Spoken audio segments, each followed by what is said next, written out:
Hello, Channel Baker here. I want to say welcome. And today I have the privilege and the honor to talk with a dear friend, Kenisha. Hi. Welcome. Thank you. I'm so excited. I'm so excited. I was just going to say, I'm so excited for this. She has such a light about her. And just before we started recording, I just wanted to share with you guys that I felt pulled when we were able to connect before on a retreat. That's how we met. And I'm just wanted to share your light and share your mission that you're doing here in this world. And so let's go a little bit more deeper. So we obviously met through a retreat to Reclaim. And I was asked to be part of the kitchen help to help them. And then you were actually just a paid attendee for the retreat. Yep, I was there to see what the heck it was about. And what did you get out of it? Oh my gosh. Transformational weekend of opening life and love and heart and world and experiences and trauma wounds. I was just going to say, did you go into it like, this is what I'm expecting to get, like in a certain intention? Because a lot of things I feel like in life, there has to be an intention. Yeah. In order for it to be really to come into full circle. So did you go into it with a certain intention or? Yeah, so I did. So I went in with an intention of how can I work on a lot of the trauma that I had from like my childhood trauma, from being connected with my mother. And I came out with being connected to my father, which I wasn't expecting. And it came up out of nowhere. And then, we had some interactions later that really solidified some things that came up during the whole process. Let's break it down for a minute there. So I had the privilege and honor to be able to take part of the retreat as well. And we were able to do a breathwork session. And I've done breathwork before. Have you done breathwork before? No, that was my first time. Oh, gosh. Okay. So everyone has a really cool experience with breathwork. It's really a moment to really allow release and allow the things that need to move through you. And sometimes it can be really joyful, but honestly, it can be really hard and painful. And for me, that particular breathwork, I had a really deep personal experience about shedding layers of myself that no longer existed. Yeah. And one of my guys, the medicine man, literally swept up those layers. So for you during that breath work, what was your experience for being your first one? How did that feel? Yeah. So I have meditated. I meditate and stuff like that. I do a lot of yoga. But never have I been in a mental mindset that I have meditated that deeply before or been in that space before. It was a completely new experience for me and creepy and weird and amazing. Were you able to release? Did you cry or laugh? I cried sobbing, couldn't breathe, crying. I did too. And I've never experienced that before. So I don't cry a lot. Oh. No, I don't cry a lot. So that was game changing for you in a sense. I'm not a big crier.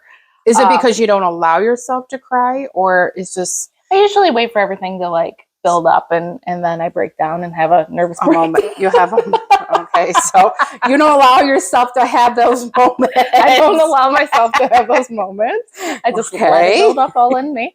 So during that time, I was like, okay, I went in with the intention that I'm not going to hold back. Oh. Because I was like, if I'm going to do this, I'm going to do this fully and let myself fully go. And some of the things that happened during that, and I guess a little backstory real quick before I get to what happened. Let's go with it. So I'm biracial. Okay. And I grew up in a completely white home, white community. And I never knew my Black side of my family. For a long, long time, I was told that they were all dead and that I didn't know that they had died and there was no contact. Well, that didn't sit with me. Yeah. So earlier this year, I did some research and I found an address that might have been my grandmother. And I wrote a letter and she called me. Wow. So since the beginning of 2022, I've been connecting with the Black side of my family. My husband and I traveled and met them in August, at the end of August. This year? Yeah. Okay. At the end of August, like a month before the retreat. Just you and your husband? Just right? my husband and I, yeah. A month before the retreat. And I met them. And I hadn't really processed that.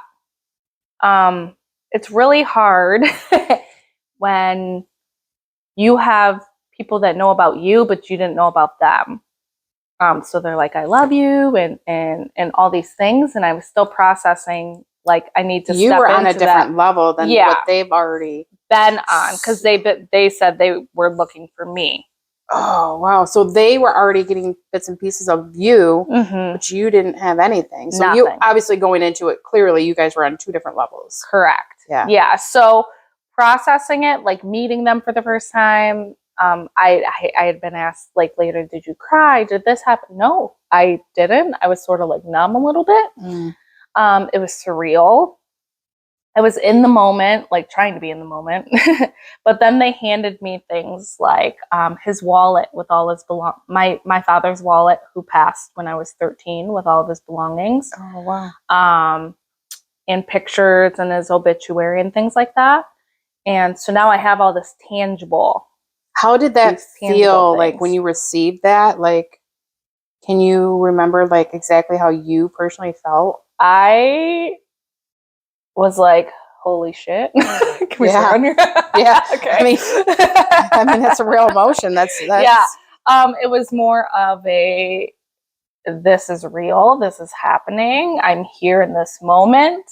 I'm waiting a long time for it. Yeah. But it sucks. I missed out on so much.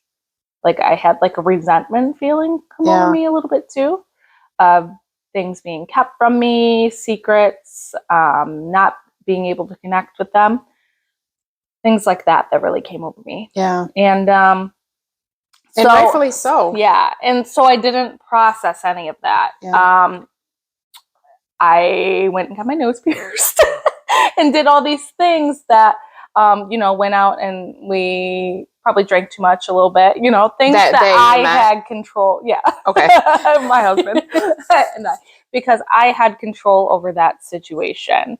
And I didn't have control over anything else that was happening in that moment. Yeah. So I was like, okay, well, let's go get this spontaneous piercing. Let's go do this. Let's go do this, because I had control over that. So I didn't process.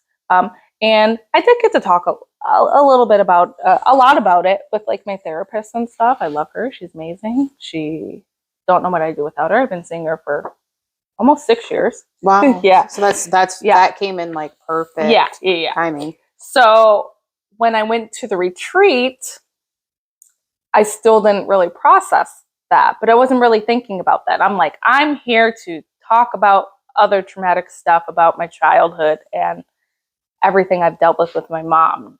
Not my dad. That was on the back burner. So during the breathwork session,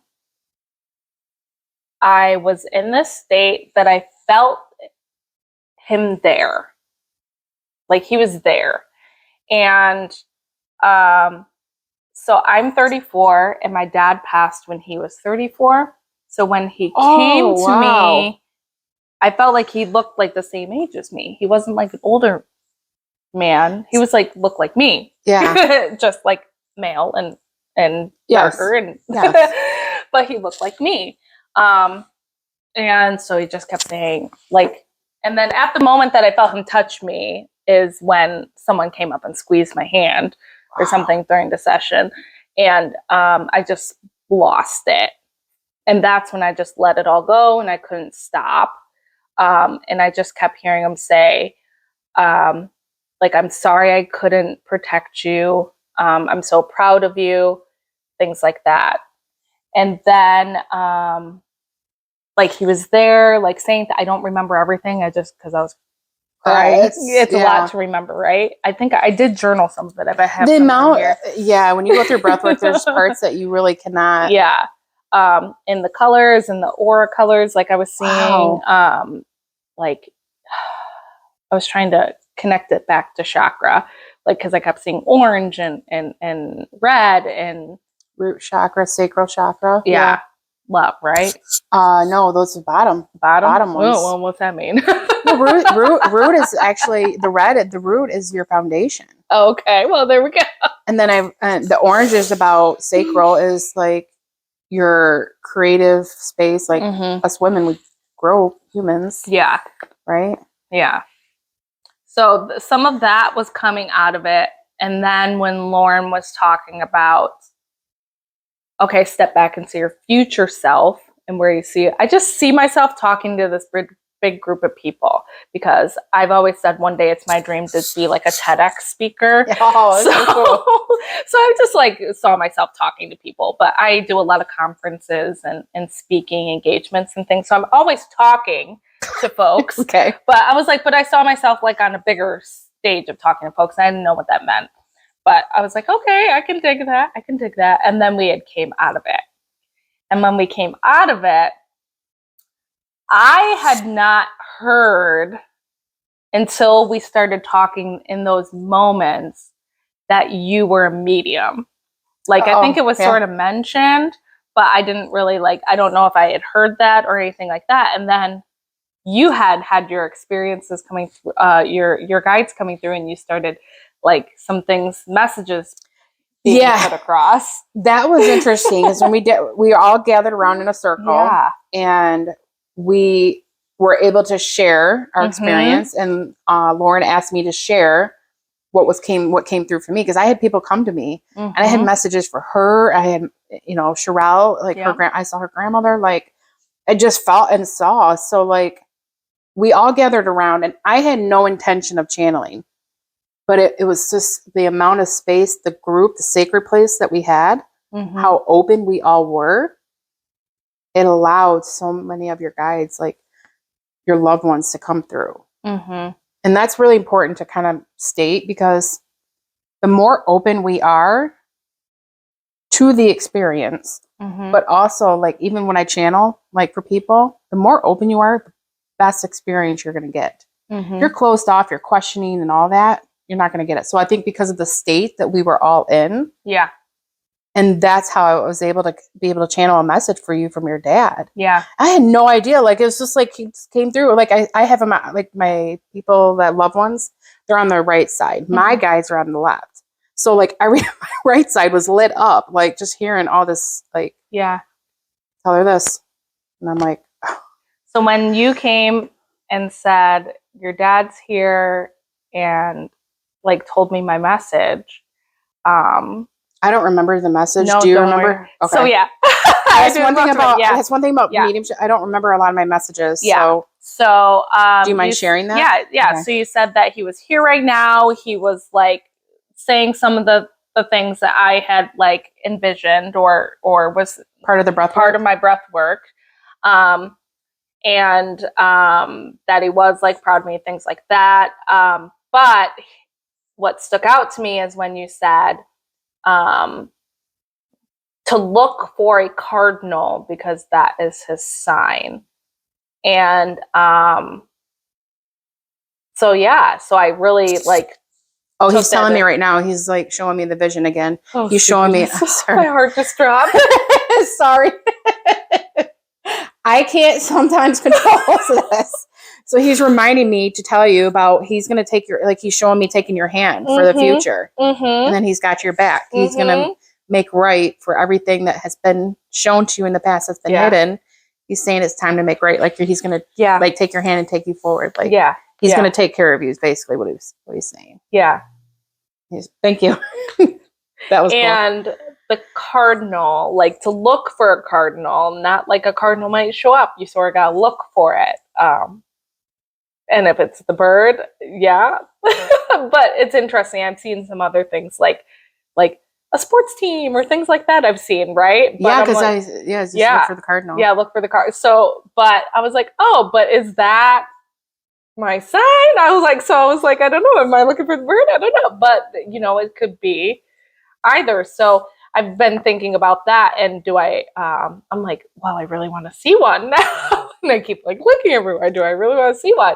But I'm trying not to put emphasis on that. When it happens, it'll happen, right? Like, well, sometimes your loved ones Mhm. will be specific and saying, Mhm. as like he did, like the Mhm. cardinal, like that's what he wanted to be specific for you. Yeah. And it doesn't matter if it's the bird, it's a cardinal. So if you Mhm. see it on TV, you see it in a sport, whatever it Yeah. is, hear the word, whatever that reference, Mm. that is the connection. And Mhm. he told you that. Mhm. Literally, like for my one sister, for my mom, she is it's a little white butterfly. Okay. So my sister has acknowledged that Yeah. for my mom. So the fact that your dad told you, like, Yeah. that is something that you probably, obviously you didn't have awareness. Why? I mean, No. you're trying to process the fact that he had all this stuff handed to you and just meeting, his mother. Like, Yeah. I mean, Yeah. there's so much to process. Yeah. So of course you weren't in a space to receive that. Mhm. And that's why I think he gave that to you. Mhm. Hold on to in the future to remind you Mhm. that he's got you. And when you see a cardinal, let that be your affirmation. Yeah. Yeah. So I've seen a couple, but um still processing all Yeah. of that as well, right? And then I did I obviously told my husband and things like that. You're not going to believe this. And I said that. I sort of started with that. I said, but everyone was he was really receptive to that. And I said, you might think I'm crazy. That's what I started with. But all this happened. And usually old Kenisha would hold that in and not tell anyone. And I told several people because that's I was beautiful. like, I need to tell people. And I told my dad's mom. And I don't know how receptive she was to that, but that's not on you. Yep, no. But I was like, I have to tell you this. And I did. I called her on the way, like I was driving home for the retreat, and I called her and I was like, I have to tell you this. Wow. Yeah. And so yeah, it was good. And I just know that I have him there. And just processing that. Yeah. Like, because I didn't know him. Have you felt a little bit more of a connection with your Black side of the family? Like, yes. You've been able to kind of grow in that and learning certain more things about that they do. Yes. And what they do and things like Tradition that. for them. Yeah, traditions. They're planning it. Family reunion's a huge tradition. Okay. They have a huge family reunion next year that we're all going to. Oh, beautiful. There's hundreds of people going to this. Really?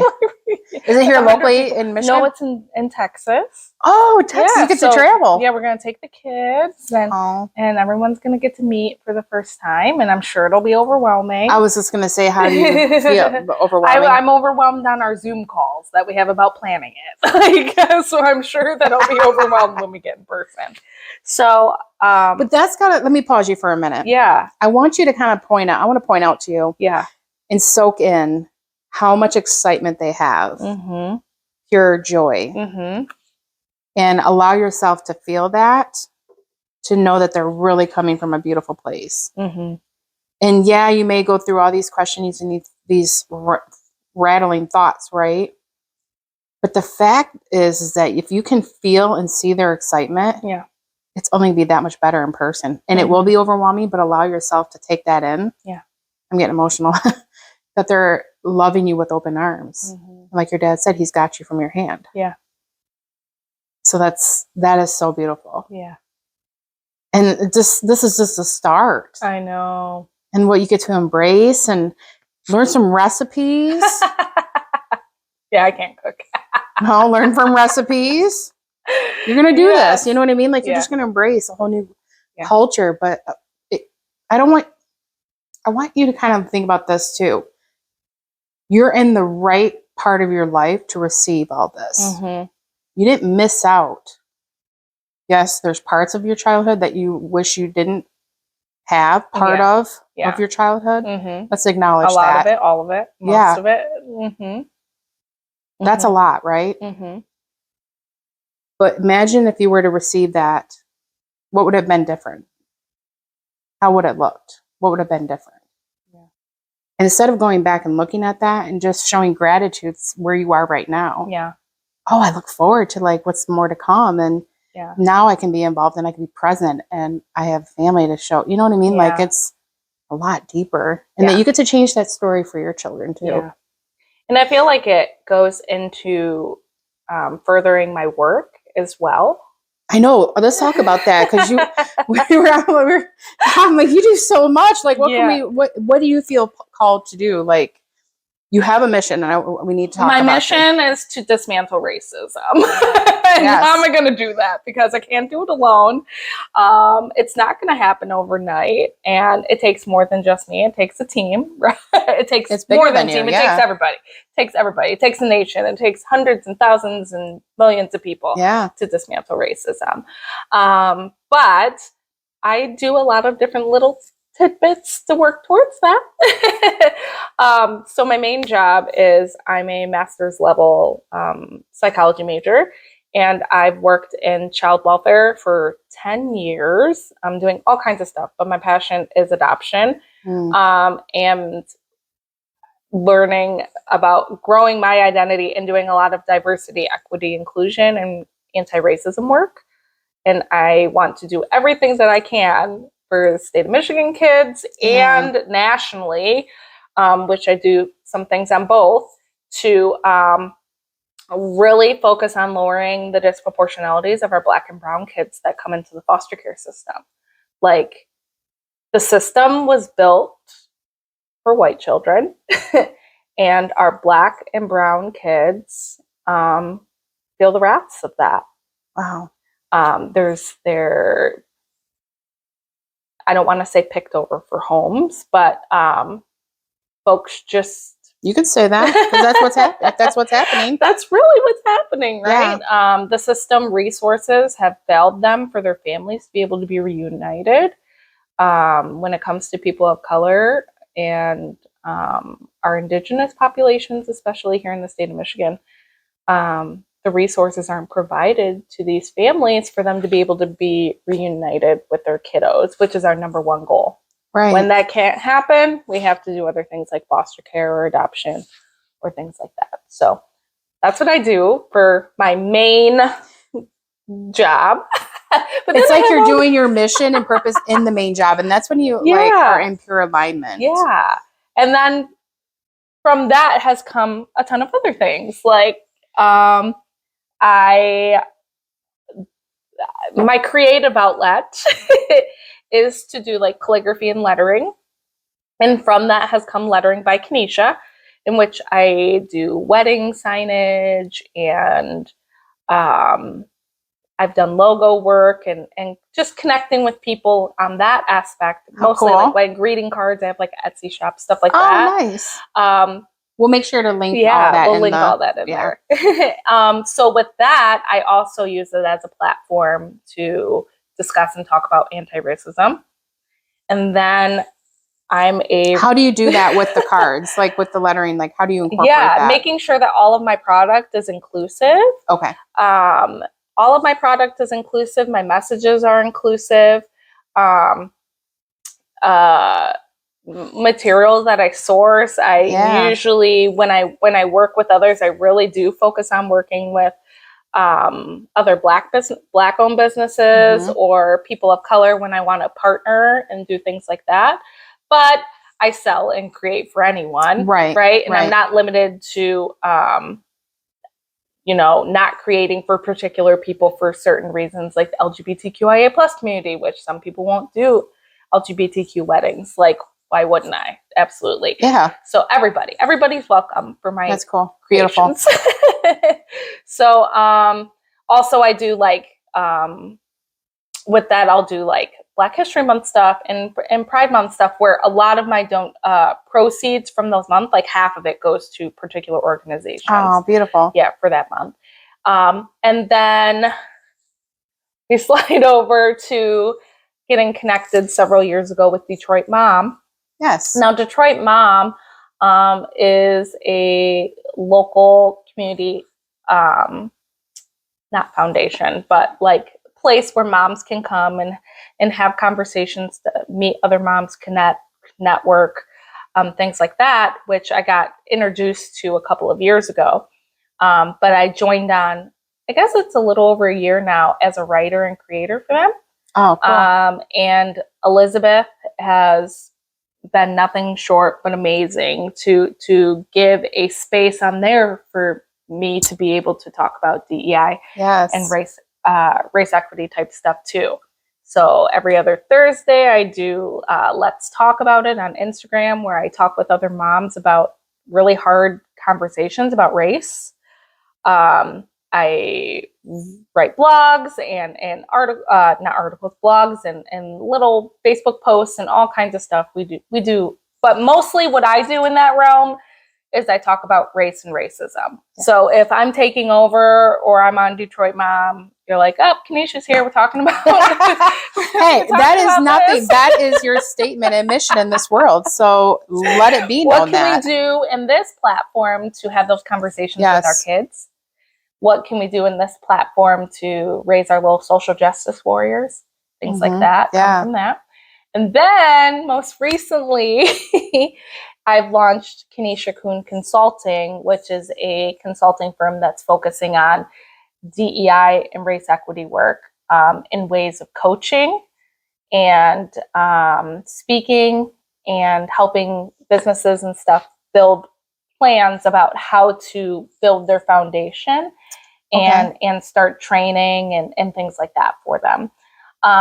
Out of that has come some speaking engagement stuff lined up, podcast stuff lined up, coming up. How cool. I know that. It's awesome. Sorry. And then it also gave me a platform for me to be able to release my book that I wrote. That I know. I was so excited. I wanted to kind of just... I'm telling you guys, she's she is driven in her mission and her light is shining. Yeah. And I felt it was so important to highlight you. Yeah. To let your voice be heard on another platform. Yeah. And just open yourself up to that. Yeah. So let's hear about your book. I'm super excited about this.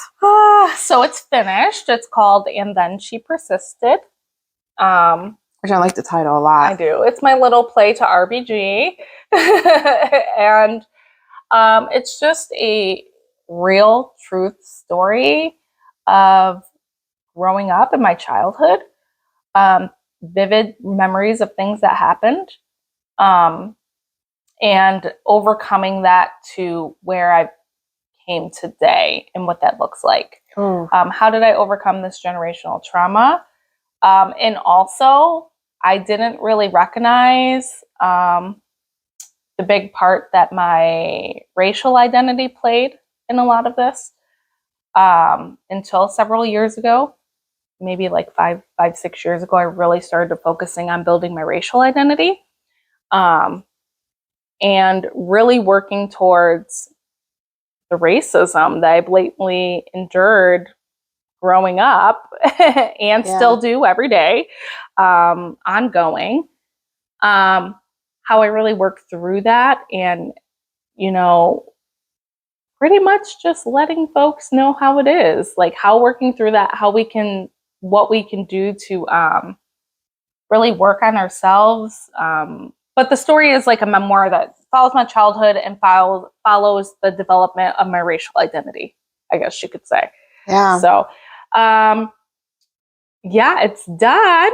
I've been like shopping publishers a little bit. Do I want to self-publish? Do I want to traditional publish? A friend was telling me yesterday about like Kindle publishing, and I was like, do I want to go that route, or do I want to like try to get picked up by a publisher? Or self-publishing is very expensive, I'm learning. Is it? I have never looked into it. Yeah, it's a little expensive, so that's not really in my alley right now. But just like waiting to see what that next step is in my career for that way. But what makes it so easy is how I can do all of it ethically. Yeah.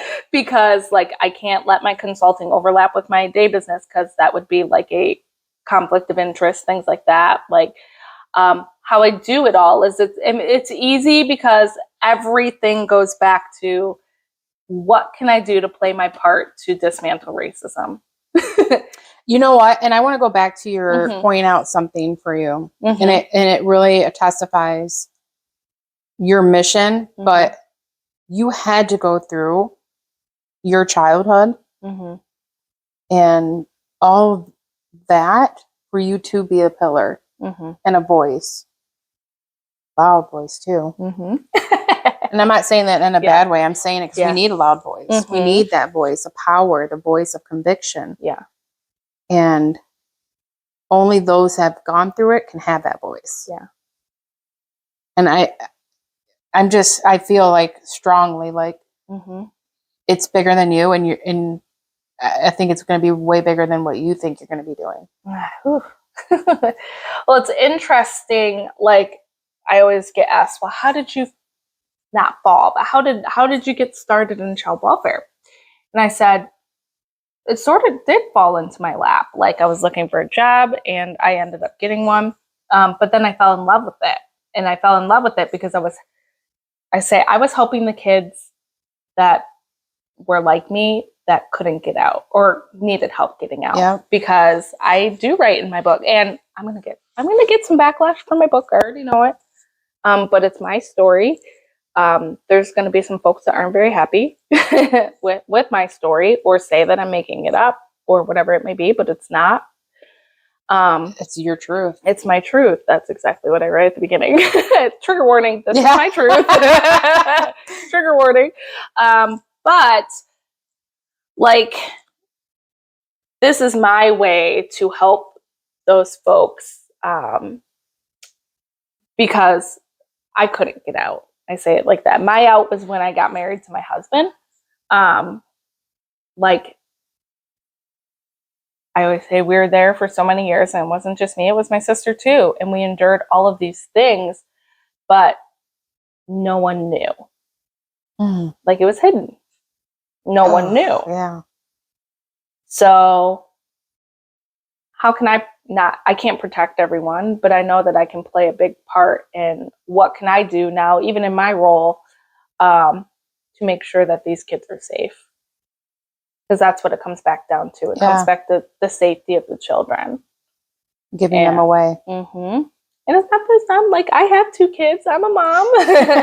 I don't want my kids to experience anything that I ever went through.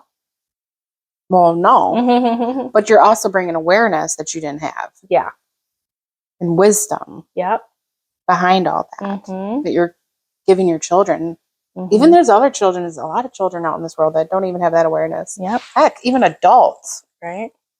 That don't have that awareness. Lots of therapy. Well, let's take a moment and acknowledge that. Like, there's nothing wrong with that. And that is so like another avenue to be able to tap into. Yeah. And I think it's just the more we start tapping into things, and like yourself, like digging a little deeper. And writing my book was a huge type of therapy for me. Like, so I'm a manifester. So my human design. Yeah, I was going to say, she's referencing human design. My manifester. I'm a manifester. And I know that sometimes I start some things and don't finish them. So I know that if I want to do this book, which I started writing it myself, that I would just need a little bit of help. So I had to call in reinforcements to get my story out. Lots of hours and hours and hours of voice notes and back and forth and conversations with a particular person, that I was able to get my story out to where I wanted it. Like, I edits I'm doing and things like that, but my story is out on paper. Like, and when I read it, I'm like, oh my goodness, like I did this. So, have you allowed yourself to sit in that accomplishment and that feeling? Now, I know it's not like to your degree of like, oh, we're not published, but I'm saying, have you allowed yourself in that space to just say, I did it? No. Well, maybe it's a good time that I bring this up.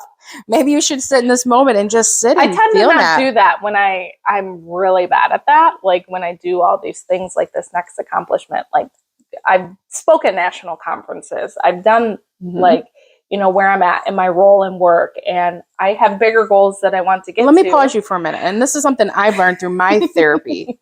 I worked with the spiritual I'm sure leader. Lauren tells me all the time. No, but one of the things I want to kind of point out is, Lauren. have you, I just lost my train of thought. I'm sorry. No, it's, well, I'll have to get back to that. Mm-hmm. Carry on. Yeah. I'm going to have to, I had totally had it in my head. Okay. So. Oh, the space. Yeah. We were talking about the space, allowing yourself that space. Mm-hmm. And what I wanted to point from someone that pointed out to me is, do you feel satisfied in where you are and what you've done so far? Can you say in every little part of accomplishments or a little checklist, do you feel satisfied? I feel like I always want more. Is that not an answer to the question? That is the answer to the question. And that that's I feel not satisfied. And why? Because it's good. Like, it's how it's how I'm trying to retrain myself. I'm trying not to. Because I would do that. I would get all these really cool accomplishments and all these things that I've done that's like really cool. And we downplay it, we quiet, we don't talk about it too big, right? And then we just keep going to the next thing because we have other stuff we have to check off. Yeah. Or that we want to move forward to. Oh my gosh, that's me. So I say that because I feel like that is a part of me that I see in you and that I'm learning that right now. Yeah. It's okay to sit here and say, you know what? Yeah. I am awesome. I just wrote a book. Yeah.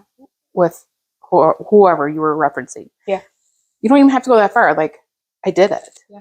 And just sit in that just simpleness right there and just see how you feel and allow yourself that moment. Because I feel like it's going to open up energetically. It opens you up to more for manifestation. Because you've allowed yourself to feel it. You're there for you're feeling it. You know what that feels like.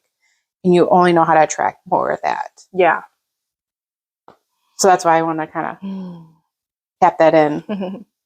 I know when I was prepping for today, I was like, okay, well, and you said, you know, what do you want to ask your guides for? And I was like, I don't know, because what did I say? Oh, I said, because I feel like everyone that has passed for me, I'm estranged from or was estranged from.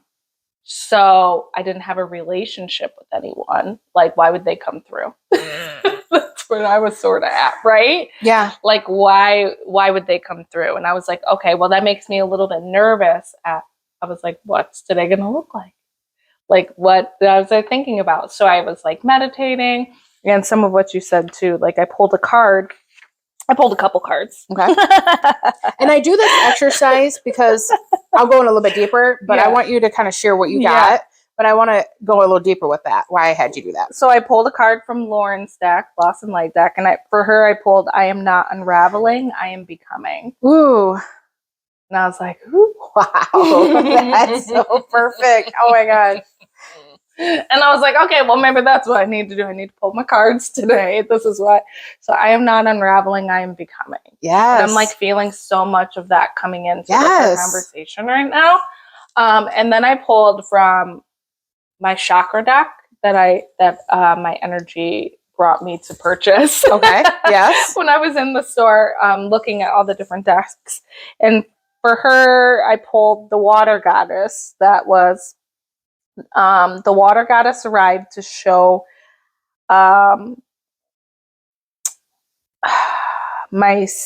the path to, I can't even read my own writing, path to the sacral area through being in the flow. Does that make sense? Yes, but also let me point out to you, your sacral came up during the breath work. It did. And now it's coming up again for you. Which is flow and creation. Ooh.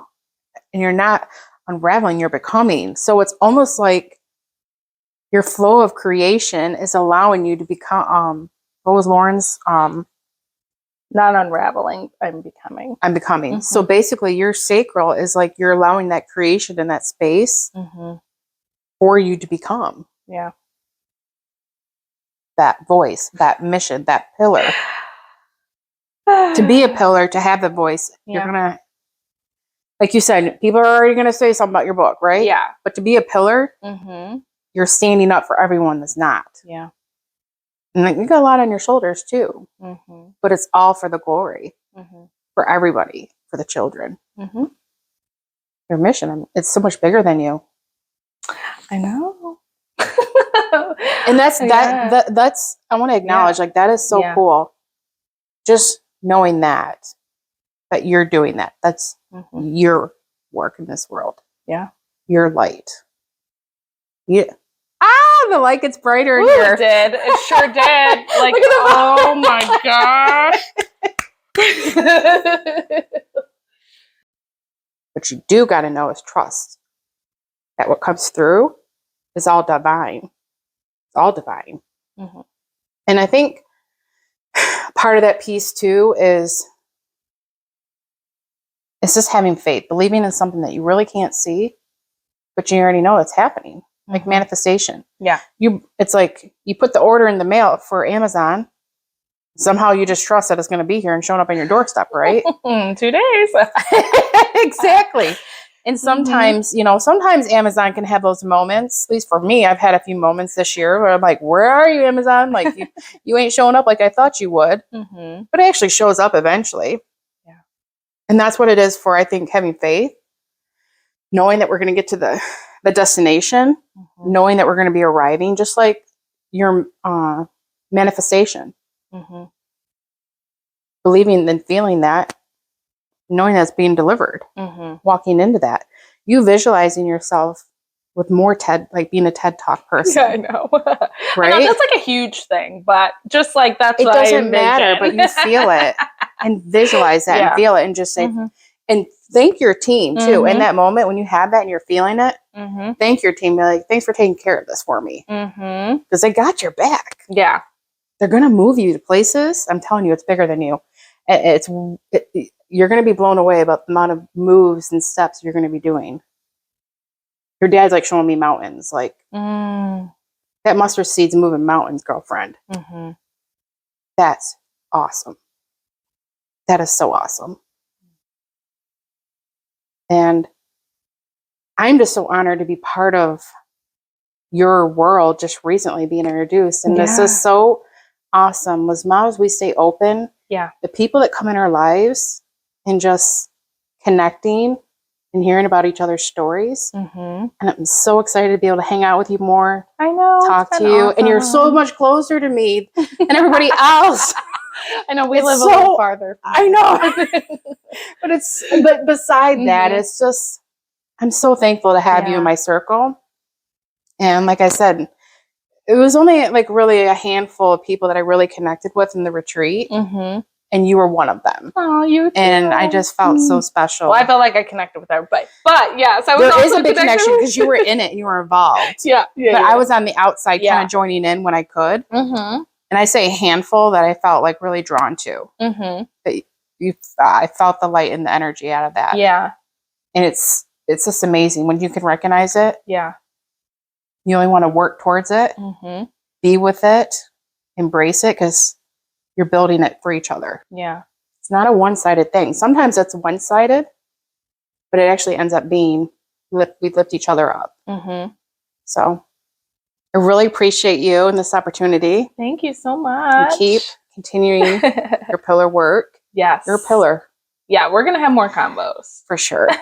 We need to. We'll continue that for sure. Yes. And I can't wait to see what's going to keep on. What's going to be on more.